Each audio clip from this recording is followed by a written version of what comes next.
Ahora vamos a seguir resolviendo ejercicios en corriente continua, ¿ya? Ahora aquí nos da un ejercicio más, ¿no? En el cual señala que debemos determinar las corrientes que circula en las tres mallas que nos dan, ¿no? Acá es la primera malla, segunda malla y la tercera malla. Este ejercicio lo vamos a resolver de dos métodos. Primero utilizando matrices y vamos a corroborar las respuestas utilizando el sistema de ecuaciones.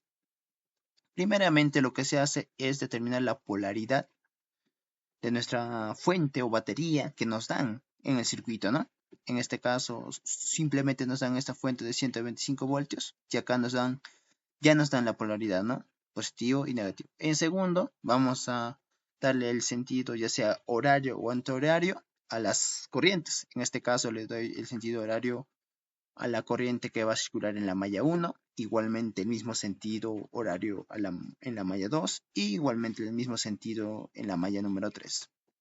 Muy bien, utilizando el método matrices, acá se colocan lo que es todos los voltajes de las mallas, aquí las resistencias en las mallas y nuestras incógnitas que siempre van a ser para matrices son las corrientes, ¿no?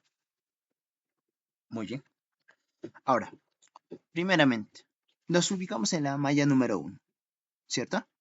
Ahora, decimos, ¿hay alguna fuente de voltaje que se encuentre aquí?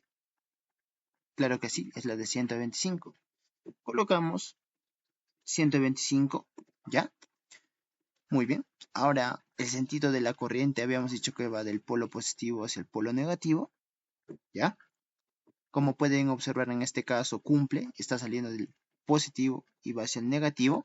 Eso significa que 125 va a ser un voltaje positivo, por lo cual ya no le ponemos el signo positivo porque se sobreentiende, ¿no? Muy bien, ahora vamos a lo que son las resistencias que hay en cada malla, ¿no?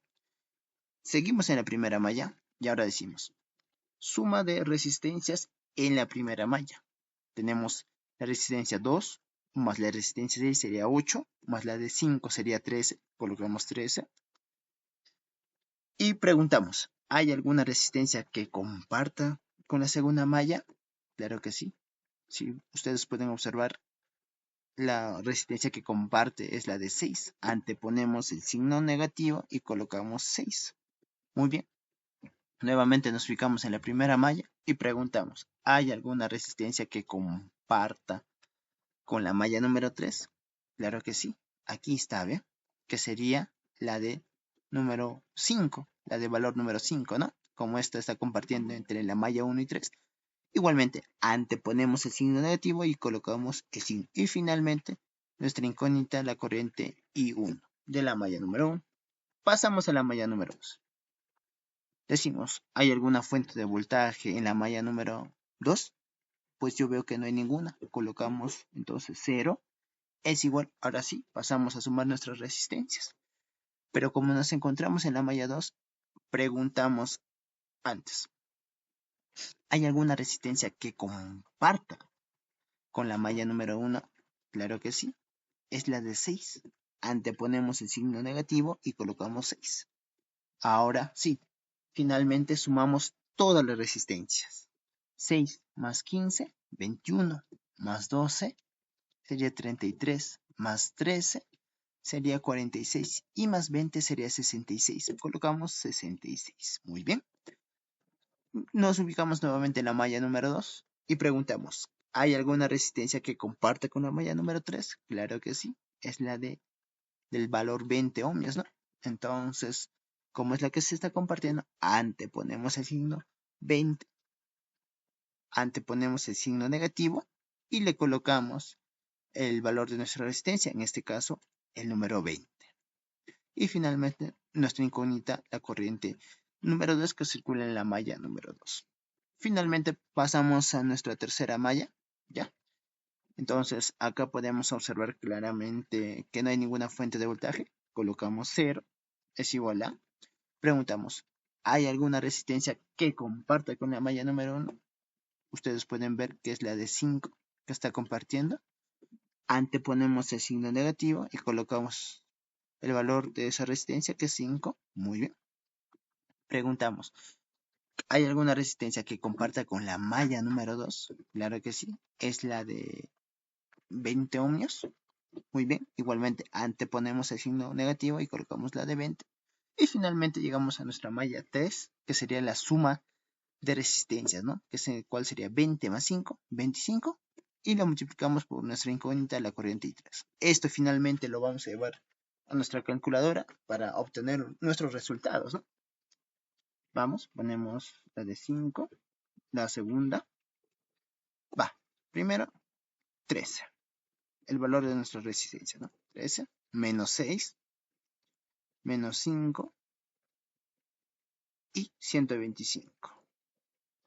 Para la segunda, menos 6, 66, menos 20 y finalmente 0, que es el valor de nuestro voltaje. Para la tercera, menos 5, menos 20, 25 y 0. Y nos darían nuestros resultados, que es lo que queríamos, las corrientes, ¿no? Vamos a ver.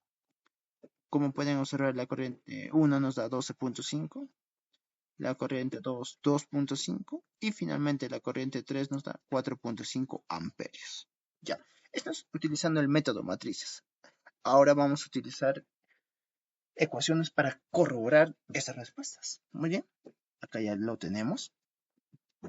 Recordar siempre que en todo circuito cerrado nos señala que el consumo del voltaje de cada resistencia debe ser igual a nuestra fuente que nos brinda. En pocas palabras, el voltaje que va a consumir esta resistencia de 2 ohmios más esta resistencia de 6 más esta resistencia de 5 debe ser al voltaje que nos está suministrando de 125 únicamente para esta primera malla. Muy bien. Entonces, decimos de la siguiente manera. Nuestro voltaje o nuestra fuente que nos están dando, 125, es igual a el voltaje que va a consumir la resistencia de 12 ohmios, pero como sabemos, el voltaje es intensidad por la resistencia, colocamos el valor de nuestra resistencia 2 y la intensidad que es desconocida en la primera malla por la corriente I1, la cual la llamaremos, más la resistencia de 6, pero esta resistencia es compartida, como ustedes pueden observar, entre la malla 1 y la malla 2. Al ser compartida, es una diferencia de corrientes, ¿no?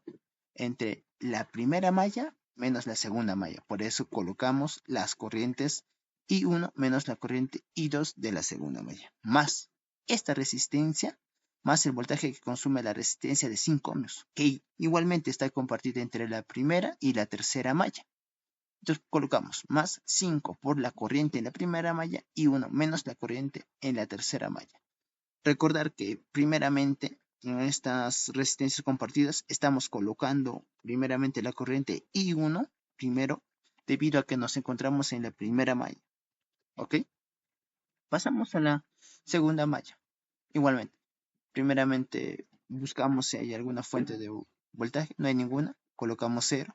Nos es igual al voltaje que va a consumir la resistencia de 15 ohmios, muy bien, por la corriente que circula en la malla 2, la cual vamos a denominar I2, entonces sería 15 por la corriente I2, más 12 por la corriente I2, más el voltaje de la resistencia de valor 13, sería 13 por la corriente I2, más 20, pero como pueden observar nuevamente, es una resistencia compartida entre la malla 2 y la malla 3, con lo cual es una diferencia de corrientes. Entonces ponemos 20 por la corriente que circula en la segunda malla menos la corriente que circula en la tercera malla, más 6, pero igualmente es otra resistencia compartida, en este caso entre la malla número 2 y la malla número 1.